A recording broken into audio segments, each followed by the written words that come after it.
Velkommen indenfor til Hattrick. Her får du dagens spisesæde.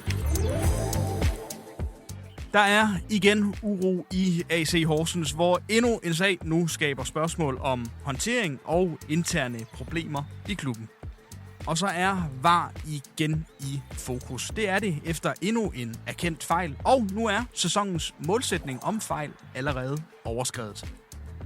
Og så skal vi også til FC København for at se, hvordan Bo Svensson har sat sit aftryk på klubben. Velkommen indenfor til fredagens Hattrick.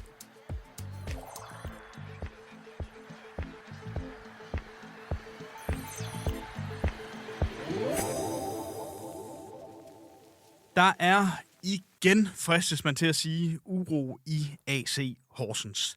Tipsbladet de kunne torsdag aften fortælle om ballade omhandlende viceanfører i Horsens, Patrick Olsen. Mathias Grønborg, hvad går det mere konkret ud på det her? Ja, det er rigtigt. Jamen, en lidt markant artikel, som handler om, at AC Horsens har besluttet at sende Patrick Olsen, som du selv siger, der er viceanfører, ned på U19-holdet efter en batalje med nogle trænere til en træning efter sejren over Lyngby, hvor at han gik tilpas for meget amok til, at det var okay. Så nu er han blevet sendt ned på U19-holdet og skal træne med der. Ja, simpelthen uoverensstemmelser til en træning, men der bliver også nævnt, eller i hvert fald talt om, en BIP-test, der er blevet foretaget for nylig. Hvad drejer det sig om? Ja, det er Horsens Folkeblad, som på et eller andet tidspunkt har skrevet i en artikel, at Patrick Olsen var den, der præsterede dårligst af alle midtbanespillerne i klubben i den her BIP-test. Og det skulle Patrick Olsen altså være blevet sur over. Og siden er det stykke fra artiklen, som handlede om hans resultater i BIP-testen, blevet fjernet. Og så skulle der også der blev også lagt oveni, at han i sejren mod Lyngby jo ikke var med. Han var ikke en del af truppen i AC Horsens, fordi at de har valgt at satse på yngre kræfter. Og alt det her skulle ligesom være det, der har fået bæret til at flyde over hos Patrick Olsen. Ja, og nu er han altså så blevet sat ned og trænet med U19-holdet i AC Horsens. Det er den historie, Tipsbladet kunne fortælle. Må AC Horsens godt bare sætte en spiller, som vel og mærke også er viceanfører i klubben, med ned på U19-holdet? Altså, det må de jo gerne, hvis det står i hans kontrakt. Hvis det ikke står i hans kontrakt, så må de ikke. Og derfor er Spillerforeningen også blevet involveret i sagen. Vi har været i kontakt med Spillerforeningen, som bekræfter, at de ligesom er blevet inddraget i sagen, og de hjælper Patrick Olsen, men de vil altså ikke sige, om det handler om, hvad det specifikt handler om, men det vil være naivt ikke at tro, at det handler om det her med, at han er blevet sendt ned på U19-mandskabet. Og nu sagde jeg, der er igen uro i AC Horsens. Altså, hvor placerer den her historie sig i rækken af uroligheder omkring den såkaldte gule far? Altså, det er jo ikke ligefrem de gode nyheder, der står i kø, hvad omhandler AC Horsens. Nej, det er rigtigt, og nu grinte jeg lidt, og det skal man jo selvfølgelig ikke. Men lad os sige, at den her nyhed landede i en hvilken som helst anden klub, hvor at alt andet ellers kørte på skinner, så vil det måske være en registrering og noget, man lige lavede på dagen, og så vil man være videre, for det er jo ikke unormalt, at man straffer nogle spillere, hvis at de ikke har opført sig i overensstemmelse med klubbens reglementer, og for eksempel sender dem ned på U19, men det kommer altså kort efter, at vi kunne fortælle jo, at David Nielsen var tæt på en fyring, efter at nogen i spillertruppen var blevet fortalt, at taber man til det næste opgør, så ryger David Nielsen. Og hele den historie fortalte vi jo dengang, og David Nielsen endte sig med at gå selv. Så det skete jo. Og der har været alt muligt larm og ballade i AC Horsens, og det er jo det, der gør, at man igen sidder sådan og ryster lidt på hovedet over det, der er sket, fordi der er så mange historier i AC Horsens, og fordi de har så mange penge, som de har. Det er også det, der gør det interessant. Ja, og hvordan forholder AC Horsens sig så til den seneste af de mange historier, der omhandler AC Horsens? Jamen, de har ingen kommentar til historien.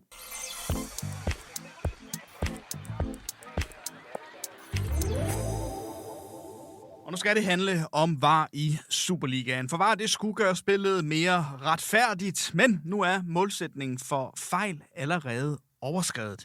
I den seneste runde, ja, der blev Sønderjyske snydt for et mål, og det er langt fra første gang i denne sæson.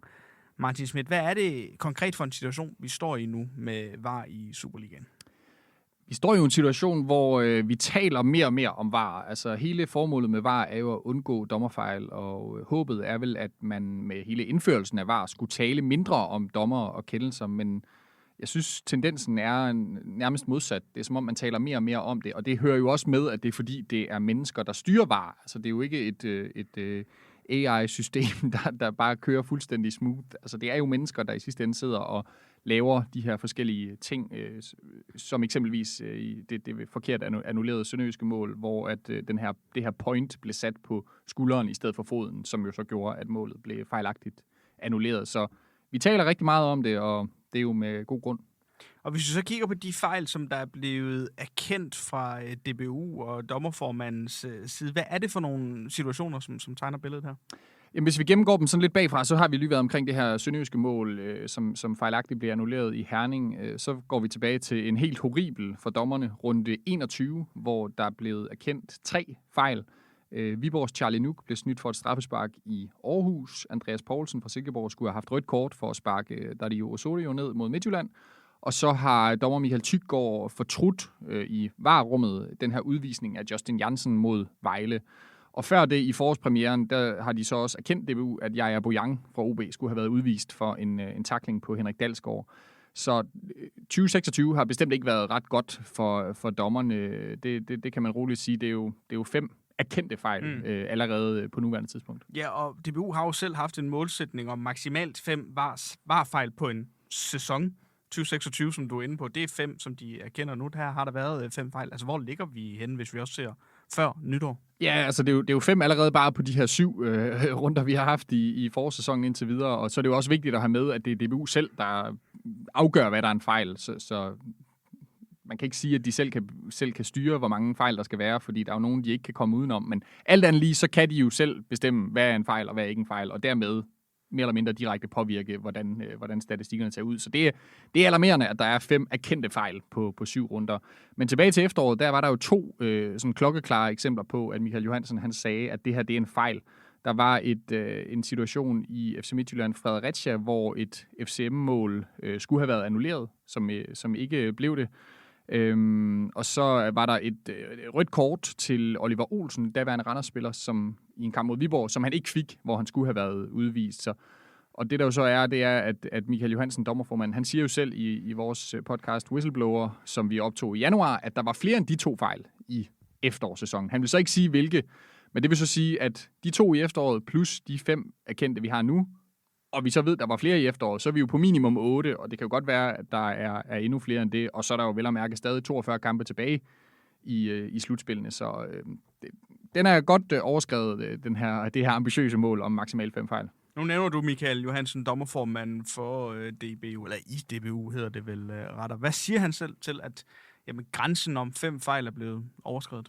Jamen, det er Viaplay, der har rakt ud til DBU i forhold til det her med, eller i anledning af at den her fejl i Sønderjyske, eller Midtjylland Sønderjyske nu her. Og der er Michael Johansen kommet med en skriftlig udtalelse, hvor han siger, at VAR skal gøre spillet så retfærdigt som muligt. Det er ikke fejlfrit, for det er mennesker, der træffer beslutningerne, og derfor vil der ske fejl. Det kan ikke undgås. Men så siger han, at de laver først evalueringen, når sæsonen er afsluttet. Lige nu er der fuld fokus på at få afviklet de her resterende kampe. Og det indikerer jo lidt, at der kommer en eller anden form for evaluering på et tidspunkt. Det er så spørgsmålet, om det gør, fordi en vigtig nuance er jo, at evalueringen for 24-25 sæsonen, altså den, der snart bliver afsluttet for et år siden, den har vi stadigvæk ikke fået at se. Altså hvis man bare ser på det, så blev VAR indført i 2020, og i de første 3 sæsoner fik man klart indblik i evalueringen, altså hvor mange interventioner var der, hvor mange fejl var der, hvor lang tid blev der brugt på det, og meget vigtigt, så fik man at se, hvilke kendelser er det, der er kategoriseret som fejl. Sådan var det i de første 3 sæsoner. Så kommer der den her enormt tætte 23-24 sæson, hvor Midtjylland vinder guldet for næsen af Brøndby. 1 mål i sidste runde kunne have afgjort det, og vi ved, der var nogle Midtjylland-kendelser, der gik deres vej. Og så må vi pludselig ikke se længere, hvilke fejl der er tale om. Og det bidrager jo så også til yderligere måske spekulation, at vi nu ikke må se 24-25 sæsonen evalueringen i det hele taget. Så de siger jo selv, at de er meget transparente og åbne i DBU, og det må man jo så selv bedømme, om man er enig i. Så den seneste sæsons evaluering, den er simpelthen ikke landet endnu? Nej, jeg ved ikke, om planen er at droppe det helt, eller om vi skal sidde. Det er noget med, at der er et møde efter den her sæson, hvor vi kan stille nogle spørgsmål. Jeg ved ikke, om vi skal sidde og gå 2 år tilbage i tiden og sidde og snakke om gamle kendelser der. Det må vi se, hvad det ender med. Men for nu, så er der for Michael Johansen og dommerne fuld fokus på at gøre denne sæson færdig, før man så evaluerer indsatsen fra de danske dommer. Men 7 og nok også 8, måske endda mere end det, varfejl er det i hvert fald blevet til i den indeværende Superliga-sæson. Martin Schmidt, mange tak for at være med i dagens hattrick. Selv tak. Starten som FC København-træner kunne ikke have været bedre for Bo Svensson i den seneste spillerunde. Og nu er det så Randers, som venter på udebane i weekenden, nærmere bestemt søndag. Daniel Nøjsen, du var forbi FC København til mediedag i går torsdag. Forventer Bo Svensson bare en lignende præcision og samme resultat nu på søndag? Det vil måske lige være at bede om for meget, når man hedder Bo Svensson. Han er begejstret for det resultat, og der skal også være glæde og begejstring over, at tingene flaskede sig. Men det er få gange på en sæson, som han selv siger, at man kan få så meget til at lykkes, og så meget, der går ens vej. Så det er selvfølgelig noget med at bygge videre, og tage det gode med fra det opgør, men også være fuldt bevidst om, at sådan kommer det ikke til at gå hver gang. Og selvom man kender klubben godt, Bo Svensson, så er det jo stadig et nyt job for ham. Han er ikke meget for at lyde som en træner, der er kommet ind som en hård tysker, så at sige. Men Mads Emil Madsen, han siger også til dig, at der altså i hvert fald er kommet andre boller på suppen i FC København. Hvordan kan han mærke det? Jamen, der er flere forskellige ting. Vi skal huske, at Mads Emil Madsen har jo en fortid i Østrig, hvor han spillede for Linz, så han har jo ligesom, han kender lidt til den skole i forhold til trænere, og det minder meget om det, som der nu er i FC København. Det er sådan lidt kortere intervaller i forhold til, når de træner, når de har en øvelse. Det er til gengæld mere intenst, og der er fuld knald på. Og så er der noget med for eksempel at møde til tiden. Det er noget, der kan lyde meget simpelt, men det kan jo være forskelligt, hvor meget man går op i det, fordi selvfølgelig er der mødetider. Og ved nogle er det måske bare så skal du smække noget i en bødekasse, og så er vi videre for det. Sådan er det ikke under Bo Svensson. Der får du ikke lov at træne med, hvis du kommer for sent. Så træner du for dig selv. Og mens Bo Svensson var sådan, ja, det har konsekvenser, så var Mads Emil jo hurtigt til at sige, ja, der er kommet en tysker ind, så at sige, den tyske skole ind, og der har det altså, store konsekvenser, må man jo sige. Hvis man ikke kan få lov at træne med resten af gruppen, så står man heller ikke særlig godt i forhold til den kommende spillerunde. Så der er en lidt hård hånd på en eller anden måde. Samtidig så virker det ikke som om, at det er sådan en, hvad skal vi kalde det, en eller anden tyran, der kommer, og nu skal de løbe 10 km, og de skal gøre alt muligt sindssyge ting. Det virker som om, at der er bare nogle klare principper, der handler lige så meget om kulturen, som Bo Svensson gerne vil stå for, og det handler også om noget respekt over for hinanden. Ligesom han jo også tidligere beskrevet, at han vil se øjenkontakt, når man hilser på hinanden, og der skal siges godmorgen, og der skal siges goddag, når man møder ind til træning, og møder ind i dagligdagen.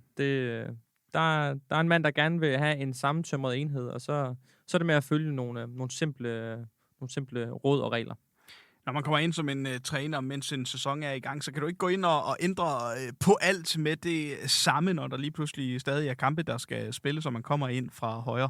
Men jeg ved til gengæld, at forberedelsen til kamp som FC København-spiller, den er ændret under Bo Svensson til, hvad den var før med Jakob Næstrup. Hvor meget kan du fortælle om de ændringer, der er sket, Nøjsen? Jamen, der er sket det, at det handler om, at tidligere der mødtes man 90 minutter før, altså halvanden time før kampstart, så drøser spillerne ind i parken, hilser på fansene og går ind i omklædningsrummet, og så starter hele den der, kan man sige, optakt til kamp. Sådan er det ikke længere, og selvfølgelig kan der komme justeringer og så videre, men det her var et klart greb fra Bo Svenssons side, som man også har talt med spillerne om inden, om de var klar på, og det har der været opbakning til. Det er i hvert fald det, de siger, som han får formuleret det. Møder tidligere, mødes samlet inde i parken, og så tager spillerbussen ud til et hotel, hvor man så er der samlet og gennemgår de sidste taktiske ting, det kan være noget video, spiser sammen, og generelt lige har noget tid som en trup samlet, inden man så også i samlet flok kommer med bussen hen til parken, og dermed også kommer samlet.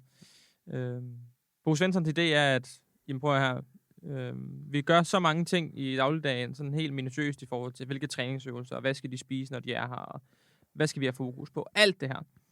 Men så på kampdagen, der er ugens højdepunkt, så hvad? Så skal man møde ind 90 minutter før, og så sige, bum, nu skal I præstere. Nej, der skal også være den samme sådan minutiøse forberedelse og tankegang. Og han vil have den her enhed, og han føler, at den enhed står bedre. Mohamed El-Nussi spurgte jeg også ind til det, som jo siger noget af det samme, og forklarer, at han er meget tilhænger af det. Der er jo også nogen, der for eksempel bor alene, og som måske ikke er de bedste til at lave mad. Og man ved heller ikke, om de får nok mad, det rigtige mad. Det er jo vigtigt at have noget i skrutten, når man skal ind og præstere. Så det sikrer man sig på den måde. Han har selv 3 børn. Når han skal slappe af i en kamp, så tager konen som regel børnene ud et eller andet sted, så han ligesom kan slappe af. Det er også sådan lidt specielt. Nu her, så er det altså bare ind og mødes tidligere, og så ligesom have en dag, det er jo ikke en hel dag, men altså have en del timer sammen inden, og så man tidligere ikke kommer i kampmode. Og det er hele tankegangen bag det, som så er den nye kamprutine i FC København. Og den næste opgave for den her samlede Bo Svensson-enhed, der udgør FC København, det er altså søndag, hvor de skal en tur til Randers. Hvor vigtig er den kamp for at sikre, altså FC Københavns afslutning på den her sæson bliver nogenlunde god? OB skal vel nødig stikke for langt fra dem på den 7. plads, som de ligger på? Helt klart. Altså, der er 2 point op lige nu, og Randers er 2 point efter FC København, så man kan sige, vinder Randers, så må FC København have endnu en plads længere nede. Det vil jo være katastrofalt, og det handler jo ikke kun om, at man selvfølgelig gerne vil sikre sig den her 7. plads, der kan give den her Europakamp. Det handler jo også lige så meget om selvforståelsen, og handler om Bo Svensson-projektet, og nu kom man så godt fra land med en 7-0-sejr. Det bliver nok ikke 7-0 igen, men det skal følges op af en god præstation, og dermed også et godt resultat. Der er ingen tvivl om, at den der 7. plads, den skal sikkert, den vil København bare gerne have, færdig arbejde, men de har jo også et blik for det, der venter 14. maj i pokalfinalen mod FC Midtjylland, og den er jo endnu vigtigere, fordi vinder man den, så er der kvalifikation til Europa League.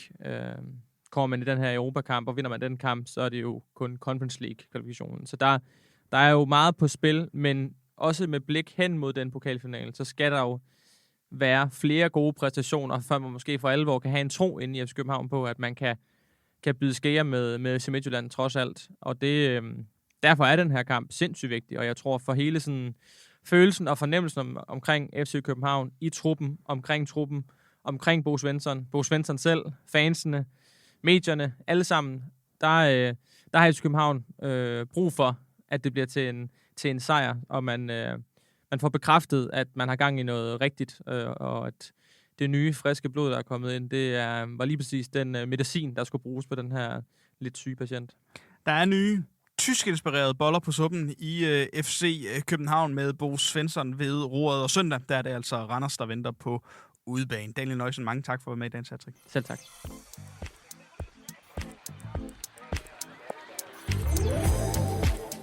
Det var alt, hvad vi havde på programmet i fredagens udgave af Hattrick. Mit navn, det er Oliver Routledge, så jeg er tilbage igen på mandag med mandagens 3 største fodboldnyheder.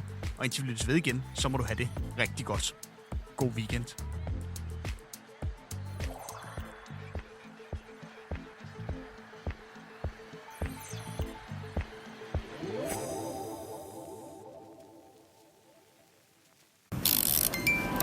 Feltet har fået 3 nye podcasts. I vores podcasts får du de bedste diskussioner. Det her var ikke et problem, dengang Jonas Vingegaard vandt Tour de France. Mest aktuelle nyheder. Den cykelklub sidder der bestyrelse, som har været ruskende uvenner. Og vildeste gæster. Even if I end my career now, be fine. Så lyt med på feltet.dk eller Spotify.